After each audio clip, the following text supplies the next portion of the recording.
트럼프의 충격적인 생각을 엿보게 됐습니다. 최근 미국의 대선 토론에서 트럼프가 바이든을 제치고 아주 압도적인 승리를 거머쥐었죠. 이 트럼프는 과거부터 한국에 방위비 분담금을 무려 기존의 1조 6천억 원 대비 6배 이상을 증가시킨 비용을 내라라고 오래전부터 계속적으로 주장을 해왔죠.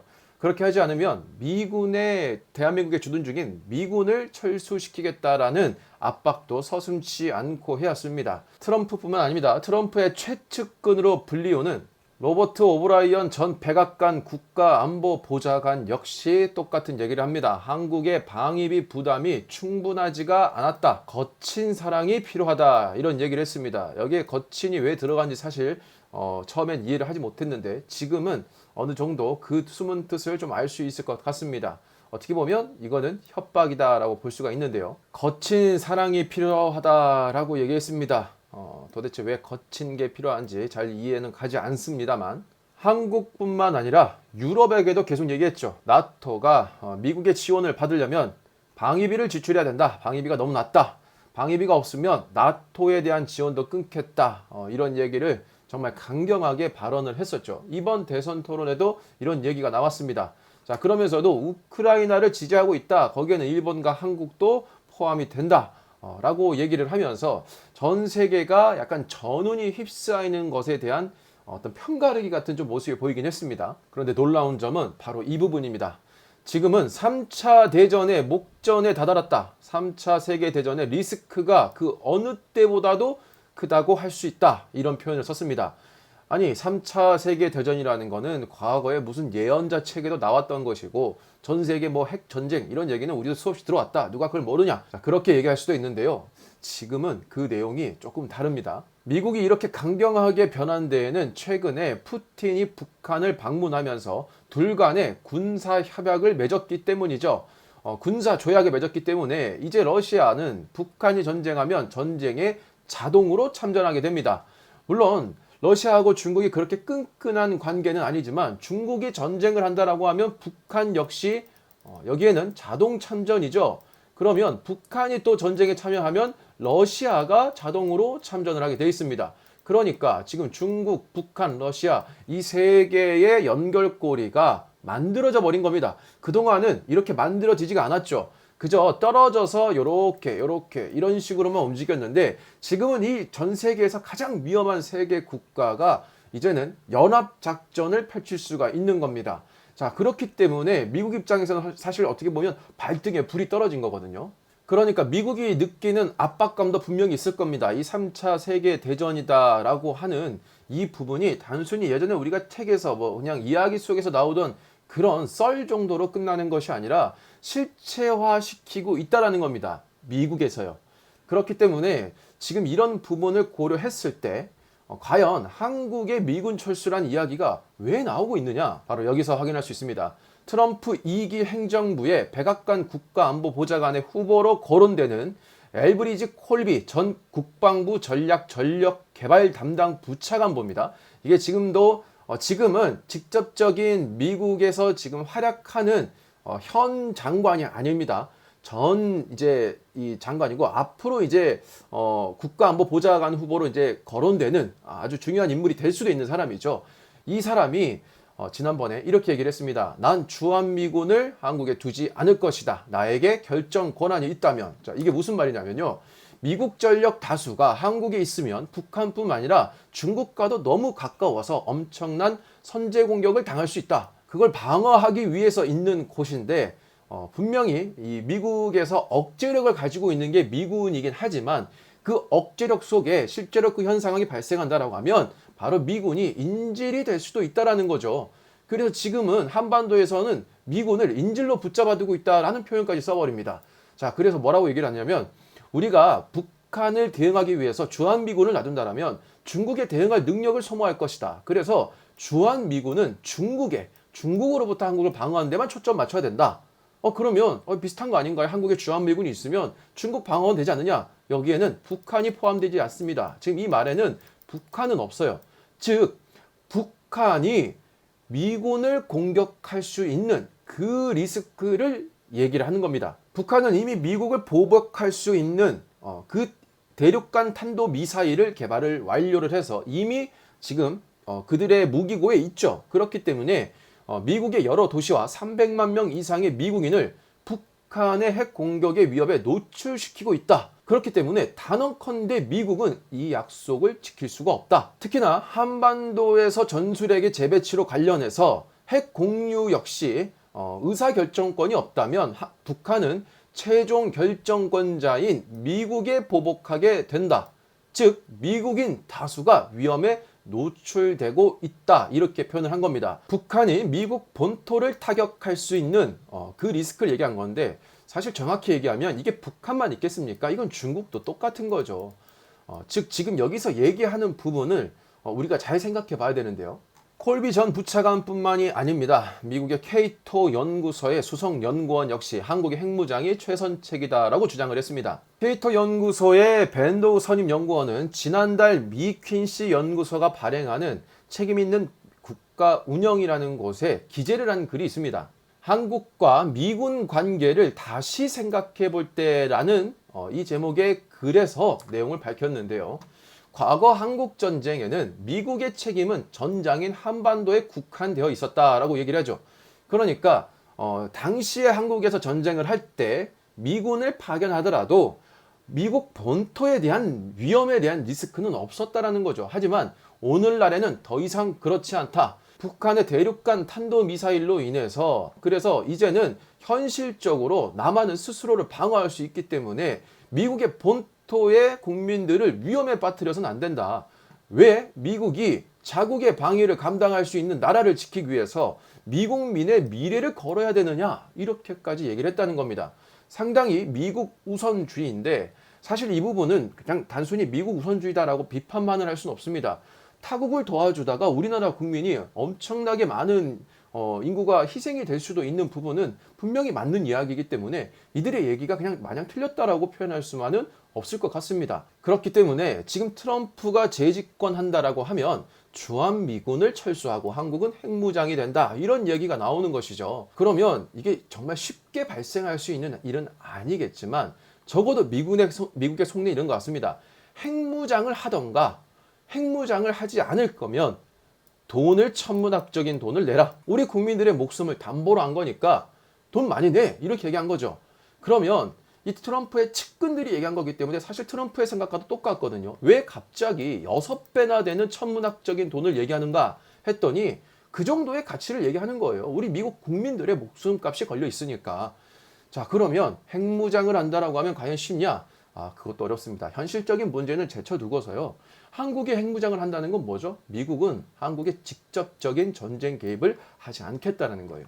그러면 위로는 북한, 좌로는 중국이 둘러싸여 있는 이 한국에서 전쟁이 발생했을 당시에 여기 이렇게 얘기했잖아요. 남한은 스스로를 방어할 수 있다. 즉 혼자 싸우라는 겁니다. 분명히 저도 대한민국의 국방력을 강화를 시켜야 되고 정말 전쟁의 억제력은 힘에서 나온다라고 생각하는 사람 중에 한 명이긴 하지만 그건 어디까지나 우리가 강대국 속에 둘러싸여 있는 상태에서 미국의 우방국이라는 것이 존재할 때 이게 전제가 됩니다. 근데 만약에 미국이 그걸 쏙 빠져버리고 우리나라를 어떻게 보면 전진기지, 대리전 양상의 전쟁을 펼칠 수도 있다라는 겁니다. 최악의 상황에서는 한국이 우크라이나 꼴이 될 수도 있다라고 저는 개인적으로 생각하고 있는데 정말 그런 최악의 상황만을 면하기 위해서는 정말 대한민국의 정치 그리고 대한민국 정부가 이 부분에 있어서는 한국 국민들이 좀 안심할 수 있고 정말 이 전쟁에 대한 큰 리스크를 좀 최대한 줄일 수 있는 그런 방향으로 좀 이끌어 갔으면 하는 바람이긴 합니다. 자, 안타깝게도 이 사람들뿐만이 아닙니다. 앨리슨 후커 전 백악관 국가안보회의의 아시아 담당 선임 보좌관이 최근에 이렇게 얘기했습니다. 북한과 러시아의 관계가 확실히 한국을 자체 핵무장의 방향으로 내몰고 있다. 한반도에서 전술 핵무기의 재배치는 북한을 향한 매우 강력한 신호가 될 것이다. 즉 여기서도 이렇게 얘기를 하죠. 이 위커 위원은 올해 대선과 함께 치러지는 상원 선거에 공화당이 승리하면 상원 군사위원장으로 유력하게 거론되고 있다. 최근에 이 한국의 자체 핵무장 얘기를 하는 걸 보면 일부학에서는 또 이렇게 얘기합니다. 지금 이런 주장을 하는 모든 사람들이 지금 미국의 실무자들이 아니라 전 실무자들이다. 그렇기 때문에 그렇게 될 가능성은 매우 낮다. 이렇게 얘기하고 있습니다. 그런데 지금 보면 전 실무자는 맞지만 트럼프가 재선을 한다라고 하면 아주 입김이 강한 실무자 위치로 올라갈 수 있는 사람들이 그 얘기를 하고 있다는 겁니다. 즉 트럼프가 다시금 재집권을 한다라고 하면 이 부분이 단순히 옛사람이 하는 이야기다라고 치부할 수 있는 내용이 아니라는 거죠. 자, 그럼 한국에만 지금 핵 이야기가 나오고 있느냐? 그렇지 않습니다. 최근에 나토 사무총장이 미국에 방문을 해서 동맹국의 국방비가 18%나 늘었다. 북중러 위협에 대응해서 핵무기의 실전 배치를 고려하고 있다라고 얘기를 했습니다. 특히나 트럼프가 방위비 지출을 달성 못한 동맹국은 보호가 없을 것이다 라고 못을 박아버렸는데요. 그래서 나토가 지금 무려 국방비가 50% 이상이 50% 국가 이상이 18%가 늘었고 GDP의 2%까지 방위비 달성을 했다라고 어떻게 보면 와서 보고까지 한 상황이에요. 왜냐하면 나토도 트럼프의 재선을 의식하고 있기 때문이죠. 특히나 트럼프 같은 경우에는 이 GDP의 무려 5%까지 과거 냉전 시대까지 방위비를 올려야 된다라고 얘기를 하고 있거든요. 그러면서 나오는 이야기가 이 나토 역시 중러 위협에 대응해서 핵무기 실전 배치에 대한 확대를 논의 중에 있다라고 사무총장이 지난 16일 날 밝혔습니다. 물론 실제로 우리 이렇게 하겠다는 아니겠지만 그동안 전 세계는 몇몇 국가들의 핵 보유 외에는 최대한 핵무기에 대한 그 부분을 증가를 좀 줄이면서 억제를 미국이 하면서 전 세계가 좀 크게 싸우는 모습은 최대한 없애왔는데 지금은 다르죠.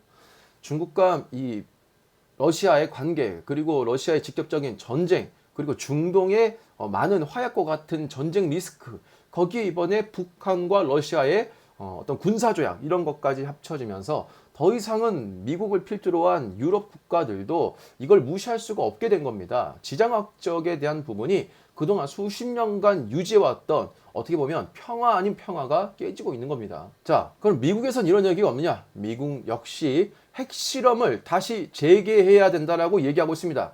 로버트 오브라이언 전 백악관 국가안보보좌관이 주장한 내용인데요. 이제 중국과의 경제관계를 전면적으로 끊어내고 30년간 중단해온 핵실험을 재개해야 된다라고 얘기를 하고 있죠.